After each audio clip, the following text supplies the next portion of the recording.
शैलेंद्र द्विवेदी, शनाब से राम कुमार द्विवेदी। मैं विशुंदरपुर निवासी, मिर्जापुर जिला, यूपी से आता हूँ सर।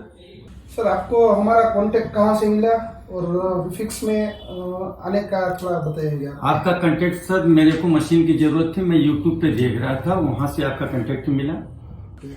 आप कितने साल से ये टीवी रिपेयरिंग की लाइन में हैं? टीवी रिपेयरिंग का काम मैं सर पिछले 30 साल से कर रहा हूँ। जी हाँ। ओके, तो आप यहाँ पे आए, बॉन्डिंग मशीन वगैरह देखा आपने? जी सर, मैं देखा।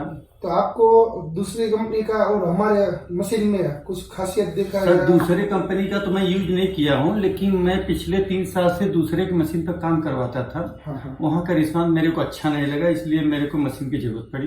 ओके, तो हमारे कंपनी का इन्वायरमेंट कैसा लगा, कंपनी का स्टाफ वगैरह कैसा है, आपको सपोर्ट हमारे साइड से कैसा मिला? बहुत बढ़िया सर, पूरी वीफिक्स फैमिली मेरे को अच्छी लगी। ओके, ट्रेनिंग वगैरह लिया सर, तो जी उसमें सब अंडरस्टैंड बेटर हो गया? जी सर, हो गया। Okay sir.